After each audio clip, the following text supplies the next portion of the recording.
Uai, nu știam că Gogan e așa aproape de noi, dar văd că vineți mult să o ia. Oh my god, Andra, ce se întâmplă? Ce se întâmplă? Și de-aia nu iau niciodată critica oricui personaj. Astăzi vom reacționa la vlogul lui Shelly, pe care l-a încărcat pe YouTube, în care a reacționat la piesa noastră. De aceea, hai să deschidem laptopul și o să apăsăm acum pe vlogul lui Shelly, care se numește Răspunsul meu la districul surorilor Gogan. Deci, a început bine, din titlu s-o bage tare acolo, vizualizările-s baza. Și a zis Surorile Gogan. O glumă care este, cred că de vreun an, nu știu exact, nu mai știu cine a făcut-o. Destul de trist, adică nu știu, mă așteptam la mai mult. Și start. Andra Gogan ne-a dat dis. De dimineață eu deschid netul, nu pot să trece. Bă, sună bine asta, fără să... Stai. Stop. Deci a zis ce a zis aici? Andra Gogan și fratele ei pe care îl cheamă Rareș Gogan sau ceva. A zis. Nu, este gen, acest vlog o să fie destul de greu de făcut, având în vedere că a fost destul de, cum să zic, foarte direct din partea. Foarte direct, foarte dur, foarte personal, s-a simțit atacat. Nu înțeleg de ce s-a simțit atacat, adică... Am zis un cuvânt despre el în piesă. Un singur cuvânt, frate. Și el a zis, da, hai să fac un vlog. Ok, și asta e... Acum vreau să stabilim ceva de la început. Vă zic sincer, eu n-aș fi făcut niciodată clipul ăsta dacă nu mă spamau mii de oameni cu chestia asta în comentarii. Toată lumea a vrut să reacționeze la piesa asta pe care a scos-o Andra Gogan. Eu în ăștia 5 ani de când fac YouTube mi-am format principiul ăsta de a nu Ok, în primul rând vorbește foarte rapid. O să vorbim și noi așa. Dacă vorbim așa de rapid, o să facem 5 minute să facem asta, adică nu chiar atât de greu, știi? Da, deci încep prin a spune că nu ai fi reacționat la acest clip dacă nu zicea lumea să reacționezi la acest clip. Ok, bine, da, dar cred că te-ai prins și tu până acum că ai făcut într-o zi vreo 430.000 de vizualizări. Că adică nu strica să reacționezi. Nu strica să faci un video, știi? Ok, te înțeleg. Ne pare bine pentru. Răspunde decât în fața abonaților mei. Eu nu cred că sunt dator cu explicații nimănui decât abonaților mei, pentru că sunt o comunitate minunată de oameni și datorită lor noi astăzi aici. Dar da. Și te super pe mine că spun chestia asta mereu abonaților mei, că sunt o comunitate super. Când și tu spui asta. Foarte bine că spui și eu îmi iubesc și eu abonații, mare chestie. Toată lumea își iubește abonații, foarte bine. Ok. Moment ce toată lumea vrea să vadă răspunsul meu la chestia asta și de moment ce Andra Gogan chiar a făcut o mizerie ordinară prin care încearcă să manipuleze niște copii cu scopul de a ne face nouă rău. Wow! Stai, ce? 10 cuvinte urâte într-o singură propoziție. Deci Andra Gogan încearcă să manipuleze copii ceva împotriva noastră, să ne facă nouă rău. Gen, pe bune, tu ne cunoști personal pe noi. Tu chiar ai senzația că noi am face așa ceva? Chiar pe bune, chiar crezi că am face așa ceva? Deci toată lumea spune zvonul ăsta și tu știi că manipulăm copiii. Pe YouTube tot zice chestia asta, toată lumea nu au argumente ce să spună și efectiv de chestia asta se leagă și te legi și tu pentru că ai senzația că o să ai mai multă credibilitate. Cine ne cunoaște, ne cunoaște, tu ne cunoști. Ordinară, am folosit noi cuvinte de astea în piesa pe care am făcut-o. Nu, pe bune, uite, hai să facem o chestie acum, da? Facem o mică pauză la clip, o să vă punem niște bucăți în care am vorbit despre el, din clipul pe care l-am postat eu pe canal, și niște bucăți din acest clip, da? Uitați!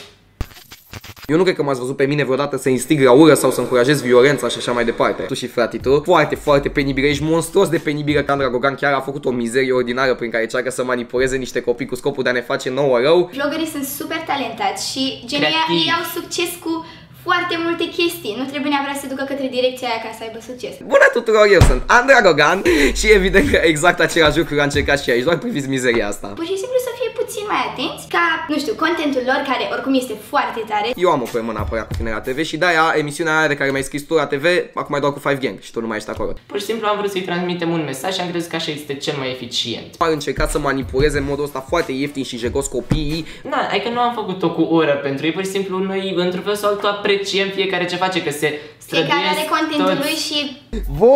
Voi sunteți aia care n-au absolut nicio legătură și niciun loc pe platforma asta. Sper că ați înțeles despre ce e vorba. Hai să trecem mai departe. Hai să vedem despre ce e vorba. Cu orice s-a potrivit asta. Deci Andra a făcut piesa asta împreună cu Fratisun, care s-a legat de mine. Fratisun, nu eram sursa? De piesa de ieri, de 5 Gang și de Mini, pentru că, spune ea, noi influențăm copiii la rău și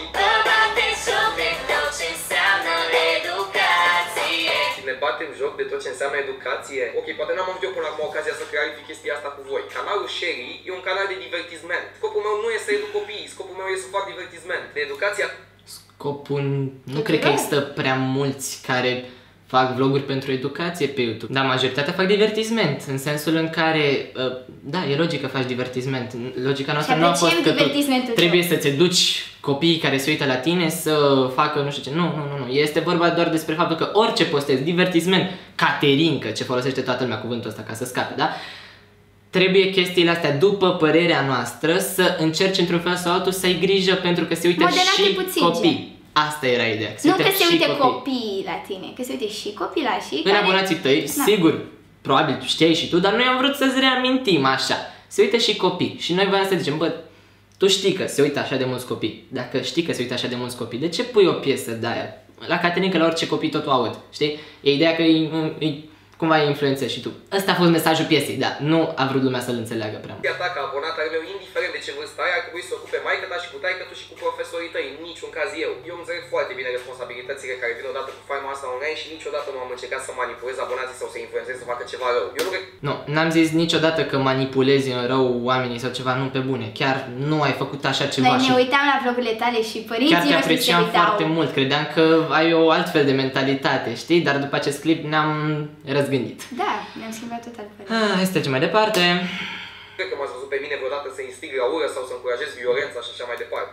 Ok, zici că nu instigi la ură, dar tu în ziua în care ai postat clipul acesta ai pus pe Insta Story niște story-uri în care pur și simplu ziceai ceva de genul cu smurt că vine salvarea să o ia pe Andra, că wow, ce-ai făcut ai îngropat. Wow, nu știu dacă Gogan e așa aproape de noi, dar văd că vine smurtul să o ia. E chill, boy. Și după aia ai zis chestia asta, te-ai uitat că ai văzut că îi scad Andrei abonații. Wow, ce șmecher, îi scad Andrei abonații, pe bune? Nu, asta nu e ok. Oh my god, Andra, ce se întâmplă? Ce se întâmplă? Și înțeleg că ultima piesă Five Gang și cu Rino nu e cea mai prietenoasă pentru copii, cea mai kid-friendly piesă, dar Andra, publicul tău nu e neapărat și publicul meu.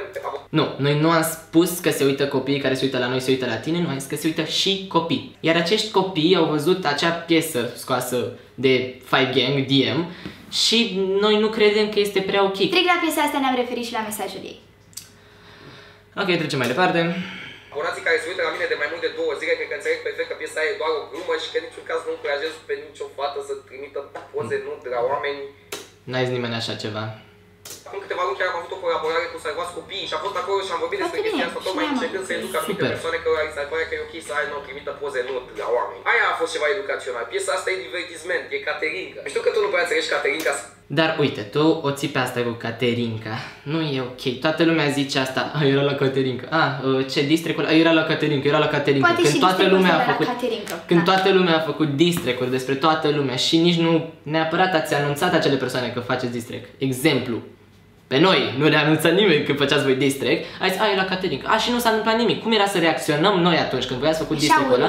Să zicem, să nu luăm așa, să zicem de persoană, să zicem toate secretele voastre sau chestii. Pentru că toată lumea folosește chestia asta cu Caterinca. Pur și simplu zici, a fost la Caterinca. Și gata, pur și simplu e un fel de scut. Zici, nu, că nu-i serios, că nu știu ce. Păi, ok, zicem noi, piesa a fost la Caterinca. Gata, aia e, atâta nu. Sau umorul, mai ales dacă e vorba de glume spuse la adresa ta și știm amândoi cât de pornită erai vara trecută să-i dai în judecată pe Călinaciu și pe Bisi, pentru că oamenii ăia și-au spus efectiv părerea despre... Hai mă, de ce? E aiurea că spui chestii de-astea pe vlogul tău. Tot ce pot să zic e că ești extraordinar de falsă și tu și fratii tău. Cum să zici că suntem falși, ne cunoști personal, știi că așa suntem. Ok, avem niște caractere poate diferite de ce vezi în general la vârsta noastră. Eu la 16 ani ar trebui să fiu mai, nu știu, altfel. Iar eu la 20 să fiu mai matură, mai... Pagmașiată cu tot felul de buze și chestii. Nu pot, frate, așa suntem noi, asta e caracterul nostru. Și tu cunoști, tu știi chiar cum ne cunoști suntem în realitate, deci, asta este culmea. Efectiv, tu în vlogul ăsta ai spus ceva ce nu este adevărat doar pentru că peste tot se zice chestia asta și tu ai zis... Ai spus exact ce zic haterii noștri, cum ar fi. Foarte penibilă, ești monstruos de penibilă când încerci să intri într-un rol care nu ți se potrivește și încerci să fii badass și să ne spui nouă cum facem lucrurile și e foarte trist. What? Ce cuvinte! Pe bune, Shelly, adică pentru că te-ai atacat și... tău. Efectiv, nu-i moral, nu-i moral să faci așa ceva, știi, nu e ok. În primul rând, ne cunoști ca persoane și ți-am zis chestia asta, că nu suntem așa cum zici tu aici, în al doilea rând, nu-i frumos să iei despre o persoană așa ceva. Chiar nu-i frumos, mai ales, băi, înțelegeam dacă făceam noi un vlog și ziceam, și el este nașpa, nu vă mai uitați de el, dezabonați-vă. Are nu știu ce la păr, habar n-am, nu știu. Adică te-ai luat de noi gen caracter. Foarte tare. Pentru că la bază chiar ești o tipă destul de dedicată și de muncitoare, dar te strică ura asta și invidia peste măsură. Cum? Deci în primul rând, hai să începem cu ura. Eu care fac Insta Story-uri și vorbesc cu copiii și adolescenții și le spun mereu gen nu mai aveți frică în voi, fiți mai pozitivi, treziți-vă de dimineață cu zâmbet pe buze. Gen, eu chiar sunt cea mai pozitivă persoană de pe planeta asta, cred, pe cuvântul meu acum. Și încerc să răspândesc pozitivismul ăsta tuturor, ok? Deci ura nu e clar de mine, iar invidia, de ce? Pe cine să am invidie? Pe cine? Deci, crede-mă că avem o viață foarte frumoasă și avem atâtea activități pe care le facem și încerc să transmit tuturor iubirea pentru activitățile astea. Adică dacă mâine s-ar închide YouTube-ul și rețelele sociale, crede-mă că am ce să fac. Sunt cu muzica, sunt cu dansul, sunt coregraf, lucrez cu copii, deci dublaj la Disney, am atâtea chestii pe care le fac. Deci noi n-am avut niciodată să fiu invidioasă pe cineva. O invidie, da, așa mare pe cineva, cum spui tu și cum spun și alții. De ce? Deci lumea crede că noi am făcut chestia asta din invidie, că am vrut să ne răzbunăm pe tine să vreo chestie de asta. Nu e adevărat. Deci chiar nu, uite și să mai spun o chestie, că acum că mi-ai zis cu invidia, chiar mi-au venit foarte multe chestii în cap. Am fost la petrecerea ta de 1 milion de abonați. Nici nu știi ce mândră, mă uitam de jos, de lângă scenă, la tine că ai 1 milion de abonați. Era așa de frumos, erai acolo sus și te simțeai în vibe-ul tău, adică noi ne bucurăm așa de mult când vedem pe cineva că ajunge undeva sus, chiar asta facem noi pe toate proiectele, peste tot, încercăm să adunăm oameni și să creștem împreună și să ne bucurăm pentru ei. Și să facem o echipă frumoasă și să fie totul ok. Sau, încă un exemplu. De curând te-am propus pentru ProTV, crede-mă, pe mine m-au întrebat cei de la ProTV dacă știu vlogger și pe cine să propun pentru următoarea emisiune sau următorul proiect cu ei. Și pe primul proiect i-a propus pe Frații Munteanu și apoi m-am gândit la tine și am zis, uite, Shelly e un băiat super și ar fi foarte tare să-l luați pe el, poate facem un proiect împreună, dar și în emisiune. Și bom, te-au luat pe tine, iar tu ai spus chiar mai târziu ceva că nu mai sunt, nu m-am dus singur la emisiune, nu mai ești tu. Aștept să mă dai în judecată pentru defăimare, o să fie fan. Copiii jură, fac mișto, voi îi influențați, Știți, toată piesa asta ar fi foarte amuzantă și inocentă și nu ar merita un video de 10 minute în care vorbesc despre ea dacă nu ar încerca să manipuleze în modul ăsta foarte ieftin și jegos copiii, în timp ce ne spune nouă că încercăm să manipulăm. Și din nou... Ieftin și jegos copiii, noi încercăm să manipulăm copiii. Băi, frate, ce cuvinte folosești, nu pe bune. De ce folosești cuvintele astea? De ce scoți pe gură ceva ce știi în momentul în care le-ai scos pe gură că nu e adevărat? Tu știi că noi nu facem chestia asta. Noi avem o foarte mare responsabilitate. Noi ca vloggeri, ca influencer.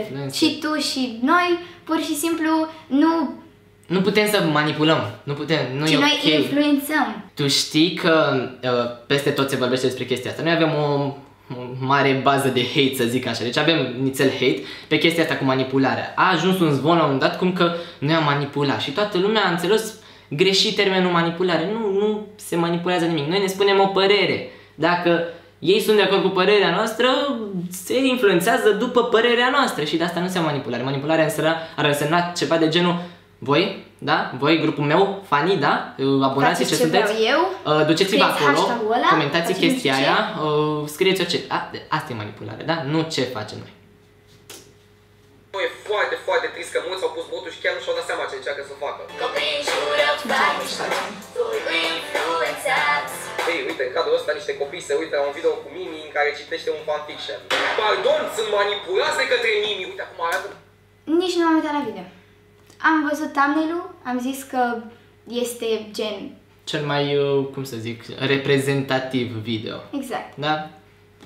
Și, na, asta era reacția cu dar eu tot nu pot să înțeleg cum poți să zici așa ceva. Nu, asta e intenția noastră, nu am făcut chestia asta niciodată. Tu alți copii și încep să râdă de ei. Vai, doamne, youtuber ăștia care strică toată generația, oarecum doi noaptea. Aici Gogan încearcă să convingă pe toată lumea că prezența ei nu are doar o creație artificială, ci că ei chiar îi pasă de abonații, îi pasă de viitorul lor. O doare la inimă să vadă că sunt influențați greșit de alți oameni. Știu pe cineva care este asta când... la începutul videoului tu spui chestia asta ca și cum ar fi un lucru rău, dar tu tocmai ai făcut chestia asta la începutul videoului, da? tuturor te contrazici. vloggerilor ne pasă de abonații noștri. Adică, gen, tot ce creăm este pentru ei. Normal că ne pasă de ei. Facem din toată pasiunea.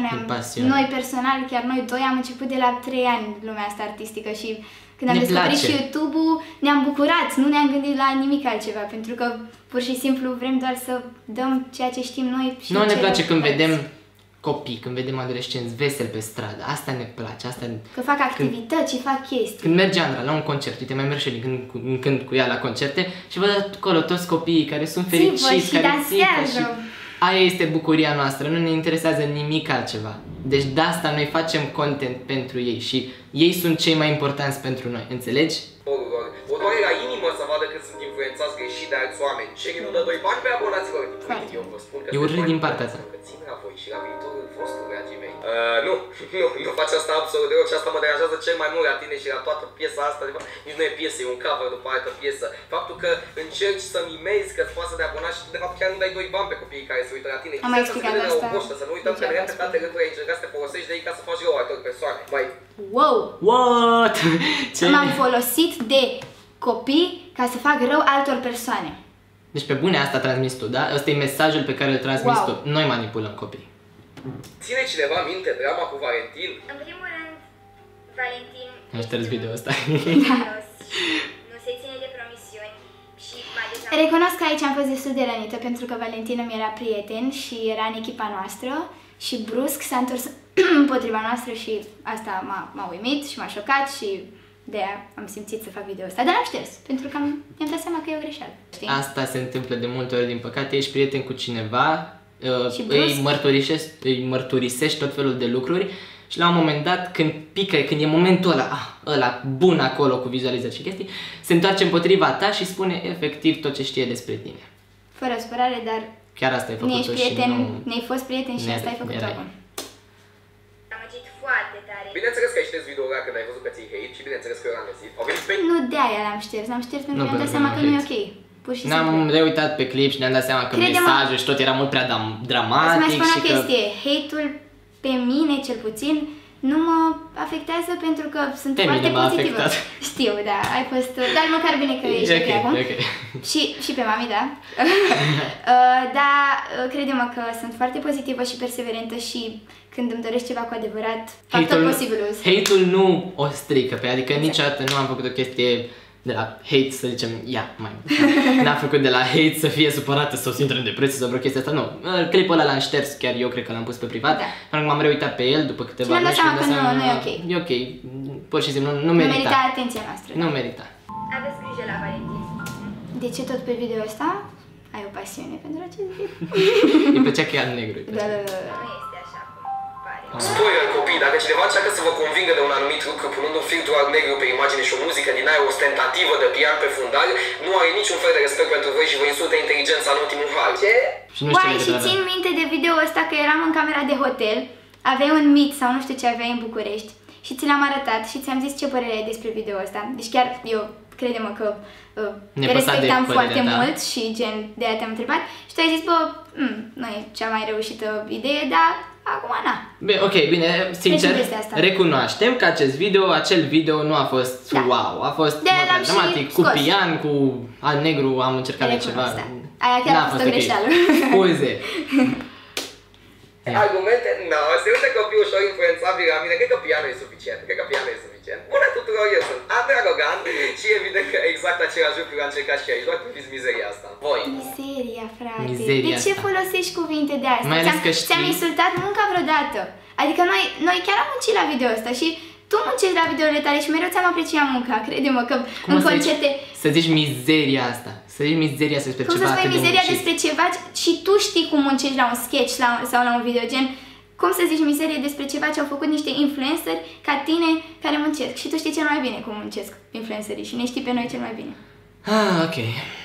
Voi ăștia care faceți vloguri și tot felul de melodii care nu și-au locul pe platforma asta.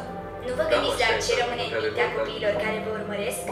Hai să nu ne mai gândim doar la cifre. Hai să fim oameni. Gândiți-vă la educația lor. așa că vă întreb. Wow, ok, deci aparent dacă ai ceva important de spus e mult mai eficient dacă ai niște praf pe fundal. Ok, fair enough, pentru următorul segment din acest videoclip să vină niște praf frumos pe aici așa. Hai să punem niște păreri. Asta a fost bună. Deci chiar mi s-a părut mișto. Da, ok, partea aia cu alb-negru a fost ideea mea mai mult, mi s-a părut destul de interesantă să fie așa și am zis, bă, hai să încercăm și noi o dată cu fum. Am contactat un prieten care ne-a dat mașina de fum, am încercat să facem ceva acolo. Da, mie mi s-a părut destul de drăguț, dar am știut că lumea o să zică, păi nu, că nu știu ce. Tu dăm imaginea să-i dăm niște contrast, așa, să mă uit direct în camera acum când vorbești, să pare că am ceva foarte emoțional de spus, așa, da? Cum poți să zici tot mai mișto? Voi ăștia care aveți un serial plin de plasări de produse și de reclame, cum vă simțiți știind că ați luat? Tu știi cât de mult costă camerele și toate chestiile astea pe care și tu le iei sau, mă rog. Okay. Voi ăștia care aveți un serial plin de plasări de produse și de reclame, cum vă simțiți știind că ați luat pe cafea să vă filmeze tot sezonul 2 din How to Become Popular at High School și că ați mințit că nu faceți niciun ban de pe urma lui și că nu puteți să-i dați mai mult de 50 de lei pe zi ca să vă filmeze tot serialul? Cum vă simțiți? Ok, unu. Este o chestie personală pe care nu era normal să o spui într-un vlog public care știi că va ajunge la toată lumea. Deci chestiile personale nu se spun online. Nu e etic. Nu e etic, ok? Nu e etic. Și în al doilea rând nu e treaba ta. Și în al treilea rând, cu cafea. Am vorbit înainte Hai să spunem și noi adevărul acum, dacă tot. Da, noi știm cel mai bine că nu ești cu cafea, ci noi cu cafea am avut această discuție personală. Noi am vorbit cu el și am zis, băi, uite, avem un proiectul ăsta mișto, nu avem noi cine știe ce buget, dar avem cazare și masă inclusă la un hotel de 4 stele și filmăm vreo 7 zile. Ce zici? Vrei să te bagi? Și în plus, pentru chestia asta, noi o să promovăm canalul în descriere peste tot pe unde putem. Cam asta a fost trade-ul, să zic așa, știi? Și el a fost acceptat, i s-a părut interesant. Hai că se bagă, dar fără să ne ceară vreun bani. Și n-am vorbit de bani sau așa. Noi n-am zis ceva de bani. Am zis că pur și simplu facem un proiect mișto împreună, mai ales că este un serial de YouTube, adică nu e un serial de TV sau ceva ca să... Noi n-avem cum să facem rost de bugete extraordinare pentru că YouTube-ul nu îți dă așa de mult. Banii poți să-i mai faci doar din colaborări și în momentul în care am discutat cu el nu aveam nicio colaborare pe serial. Ce am făcut noi din acel moment? Noi am zis mai mult de atât, deci nu stăm pe zero. Am stat pe minus, am luat niște echipamente, am luat acel stabilizator și am filmat cu el și tot, deci noi am rămas pe minus cu mai mulți bani, să zic așa, deci eram pe minus. Acum hai să continuăm, da? Mi-ați umilit un prieten despre care știați că are o situație financiară foarte nasoală, nu despre care știți tare și potențial are în zona asta și a spus să stea cu ei 5 zile în soare, cazat cu alte N persoane într-o cameră și să-ți rupă spatele cu aparatura voastră de filmat pentru 250 de lei, nici atât. Deci ca idee, în primul rând nu știam că are situația financiară, chiar nu știam. Da, habar dacă ne spunea, poate... Și în al doilea rând, noi când am vorbit, i-am spus, băi, o să stăm într-un apartament cu 2 camere, o să fim mai multe persoane și a înțeles din prima despre ce e vorba. Putea în momentul ăla să spună, băi, ok, nu mă bag pentru că e enervant. Și nu l-a obligat nimeni să facă chestia asta. El dacă voia putea să spună că nu își dorește. Și după 3 zile putea să ne spună, bă, nu mă simt bine. Și legat de bani, după ce s-a întâmplat, gen după câteva zile, ne-am dat seama, băi, omul ăsta chiar muncește aici și bine, îi place ce face, crede, așa părea, știi? Așa părea. Și a zis, ok, hai să-i dăm și noi niște bani, dar nu mai avem bani, știi, că nu suntem măcar pe zero, suntem pe minus, știi? Și am zis, bă, hai să-i dăm niște bani, habar n-aveam cât să-i dăm și am dat 50 de lei pe zi, că ăsta mi s-a părut un... Nu știam exact. Nu știam, ne-am dat seama că a fost cam puțin, da, a fost cam puțin. Important pentru noi era ca ceilalți să se simtă bine și ne pare super rău că el nu s-a simțit bine și că asta a fost concluzia lui și că tot transmis mai departe în halul ăsta. Foarte trist.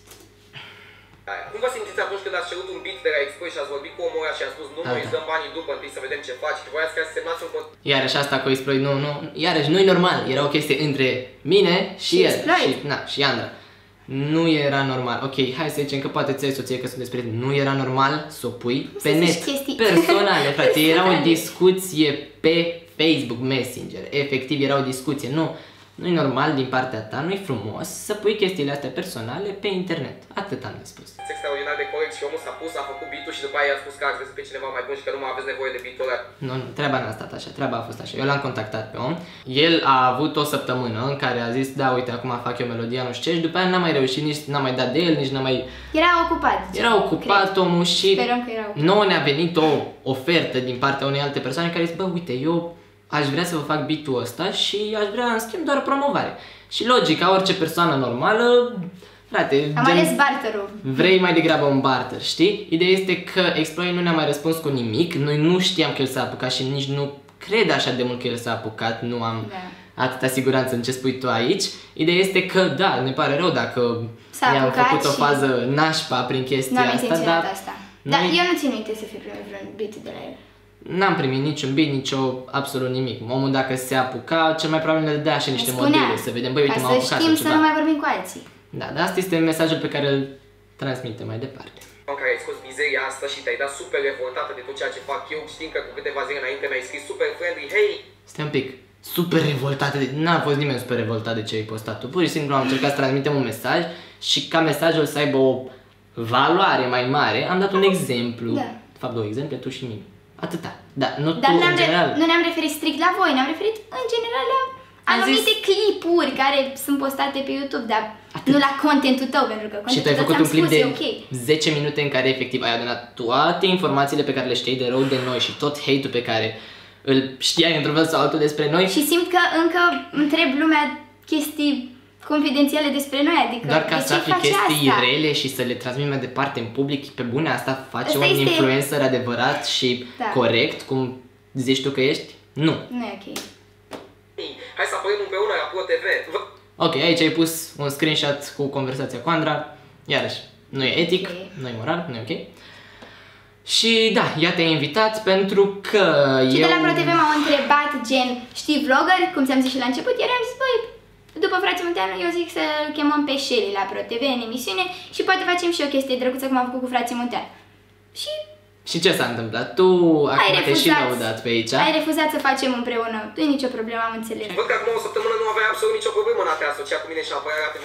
Sincer, după piesa asta, eu nu m-am gândit că o să fim certați. Și nu credeam că o să reacționezi așa, de ce ai luat așa personal? Eu am crezut că o să fii gen, băi Andra, nu chiar e ok ce ai făcut, dar mișto, piesa e drăguță așa cum ați conceput-o, totuși, te-ai cam luat de mine. Da, e ok, hai, trecem peste, suntem amici, suntem prieteni pe YouTube, e ok. Noi nu ne așteptam la o asemenea reacție, știi? Deci, chiar a fost total schimbat caracterul tău. Împreună cu mine, dar eu am o problemă neapărat cu tine la TV și de-aia emisiunea aia de care mi-ai scris tu la TV, acum mai dau cu 5 Gang și tu nu mai ești acolo. Nu e ok, nu-i frumos. Aici, într-un fel sau altul, arăți pe bune cine ești tu în spatele camerei, numai că pentru că ai fost enervat de clipul pe care l-am făcut noi și nu știu de ce, ai avut o reacție mai naturală în acest clip. Hai să trecem mai departe. Voi ăștia care faceți vloguri și tot felul de melodii care nu și-au locul pe platforma asta. Doamne Dumnezeu. Voi sunteți aia care n-au absolut nicio legătură și niciun loc pe platforma asta. Voi sunteți aia care au impresia că aceleași trucuri ieftine de manipulare pe care i-ați văzut prin toate emisiunile TV merg și pe YouTube. Tu ești... Stai un pic, voi sunteți ăștia care nu au loc pe platforma asta. Nu. Ți-am spus eu ție așa ceva, ți-am spus noi în piesă așa ceva. Nu, deci mesajul piesei tu l-ai înțeles total greșit. Noi în piesă am zis ceva de genul tău de content. E super, ar fi, e mișto, dar totuși ai grijă că unele chestii poate nu merg pentru copii. Nu am zis, bă, pleacă deci. Pa, stop. Nu știu, asta ne zici că noi nu avem niciun loc pe platforma asta. Nu, pe platforma asta are voie oricine să posteze orice și oricine are voie să spună părerea despre orice se postează și chiar asta am făcut noi. Ieftine de manipulare pe care i-ați văzut prin toate emisiunile TV merg și pe YouTube. Tu ești aia care are impresia că dacă ești cât de cât cineva pe platforma asta, poți pur și simplu să reduci la tăcere oamenii care te deranjează. Voi nu vedeți că tot ce face și tot ce spuneți pare mulți din aceleași tipare de televiziune pe care le vedem de 10 ani încoace? N-are logică, e irelevant ce zici aici. Vlogger de la 11 ani sunt convins că de-a lungul timpului am făcut și eu multe greșeli și multe tâmpenii pe platforma asta. Diferența dintre mine și tine e că eu respect suficient de mult platforma asta încât să nu mă gândesc măcar să dau strike-uri la niște oameni care nu sunt de acord cu mine. GamiOS din 5 Gang, eu știam că îi dau vreo 2 strike-uri. Dar na, tu nu dai strike-uri. YouTube a rămas o platformă liberă, unde toată lumea poate să facă ce vrea, să spună ce vrea și ăsta e cel mai frumos lucru. Și Andra, te rog să nu încerci să dai și videoclipul ăsta, eu știm amândoi că Regal n-ar avea niciun fel de fundament chestia asta și că efectiv ți-ai face mult mai rău decât bine. Eu chiar... Legal ar avea fundament pentru că ai postat o conversație privată cu o persoană. Niște planuri foarte bine puse la punct și știu foarte clar ce vreau să fac pe platforma asta și de-aia nu iau niciodată critica oricui personaj, chiar din anumite lucruri. Nu iau critica nimănui, nu iau personal. Efectiv, ce tocmai ai făcut aici și în tot videoul te-ai atacat, ai simțit că noi chiar am zis-o pe chestia asta cu nervozitate, așa, am vrut să-ți facem ție rău, nu am avut intenția asta, noi doar am pus numele tău acolo, puteam să nu-l punem, era efectiv același lucru. dar tu ai luat-o personal și aici tocmai zici că nu ai luat-o personal. Deci te contrazici iarăși singur. Andra, n-am nevoie de exprimări de genul, eu fac totul pentru voi, dragii mei abonați. A revenit el la asta. Oho, și a revenit la aceeași. Probabil s-a uitat încă o dată la clip, că era prea scurt clipul. Apoi și îmi pasă de viitorul nostru, îmi pasă din toată inima mea. Nu, eu nu fac. Dar niciodată n-am făcut chestia asta cu îmi pasă. Ai văzut tot Eu nu înțeleg de ce faci asta. Exagerezi. Chestia asta cu YouTube mă face foarte fericit pe mine și mă împlinește din toate punctele de vedere și de-aia mă și vedeți mai dedicat decât majoritatea oamenilor, pentru că... Mai dedicat decât majoritatea oamenilor. Mai aici nu e ok. Ne dăm tot sufletul pentru serial, ne dăm tot sufletul pentru melodii, pentru vloguri. Sunt mai dedicat decât majoritatea oamenilor. Asta nu prea e ok. Adică, nu știu. Adică te-ai cam schimbat. Atât. Mă refer la plăcerea de a scrie un sketch și ați venit o glumă și a râde și tu în cap la gluma aia pe care ai scris-o și pui în sketch, să vezi că oamenilor chiar le place și rezonează cu genul ăla de umor. Nu vreau să-mi cresc ego-ul cu chestia asta, dar credeți-mă, sunt foarte, foarte mulți youtuberi în România care s-au apucat de YouTube uitându-se la mine pentru că eu i-am inspirat. Și nu e nimic. Așa este. Drăguț, foarte drăguț. Și așa este. Și mulți băieți și sunt inspirați. Nu mai frumos decât toată chestia asta. Oh, nu, bă, ce, am făcut o piesă care are refrenul Gagică Tarabine în DM, îmi trimite poze fără sutien cu o țară de băiețare cu Rino, pentru că mi s-a părut chestii și Caterinca. Îmi cer scuze că v-am influențat pe copii, pentru că data viitoare o să vă prezint colecția mea de squishy și o să vă învăț cum să fiți populari la liceu. Ar fi super Caterinca, frate. Bă, deci cred că ar fi un vlog. Da, nu, faceți vloguri astea, frate, că până la urmă trebuie să recunoaștem, Andra face vloguri pentru copii și poate și pentru adolescenți. Ce? Nu știu dacă ați observat, dar colecția mea de squishy am prezentat-o cu verișorul meu. Tocmai pentru că am 20 de ani și am prezentat-o cu verișorul meu de 3 anișori. Nu? Și legat de How to Become Popular, ok, am avut până acum 3 sezoane, habar n-am ce părere ai tu și ce părere are toată lumea despre acest serial. Dar crede-ne că am făcut sezonul 4, am filmat 80% din el. Te invităm să te uiți la... Uite-te, poate o să schimb părerea despre ce facem noi. Pentru că asta înseamnă educație. Aici acest lucru este filmat, vă dați un punct la noi de like și vă rog să nu vă duceți cu hate sau cu ură sau cu... Apreciez. Îmi place foarte mult ce ai spus aici, dar din păcate se cam contrazice cu tot ce ai zis în tot clipul, pentru că într-un fel sau altul, nu știu dacă ți-ai dorit sau nu, dar ei trimis pe toți împotriva noastră și împotriva Andrei. Ai văzut și tu pe Instagram și te-ai bucurat foarte mult de faptul că Andrei scad abonații. Ai zis și faza cu salvarea sau smurtul. Cât de urât. Adică nu, aici au zis doar la final ca să te salvezi, știi? Astea sunt niște chestii gen, zici un lucru, apoi nu ți-asumi că ai zis lucrul ăla, pur și simplu bagi o chestie, să nu vă duceți la ei sau ai la Caterinca și gata, tu simți că ai scăpat. Nu ai scăpat din chestia asta, pur și simplu niște chestii trebuie să ți le asumi și să știi că le-ai făcut și trebuie să rămâi cu ele. Bine, aici e amuzant că ai pus și muzica mai tare decât ce vorbești, oricum nu mai conta să nu se ducă lumea pe canalul Andrei de hate, știi? Și să vă fac să înțelegeți cum funcționează treaba de fapt. Ce mai, să dați un share cu videoul care să vă faceți mult, dacă vreți să vă abonați, eu l-am pus. Ba, asta e mișto rău, piesa. E mișto rău, da. Ok, deci a ieșit un vlog, cred că foarte lung, hai să lăsăm laptopul aici. Ne-a schimbat părerea despre personalitatea ta. Credeam că e o personalitate mai puternică, știi? Dar asta este. Până la urmă, clipul tău a făcut în jur de 500.000 de vizualizări și felicitare pentru chestia asta. În plus, legat de chestia asta, noi am pus la un moment dat ceva prin piesă, ceva cu trending. Chiar acum am văzut că am intrat pe unul în trending și mulțumim mult pentru că am mai spus acolo. Sincer, pe bune, chiar nu a fost interesul nostru să facem chestia asta. Deci eu nu mă așteptam, pentru că...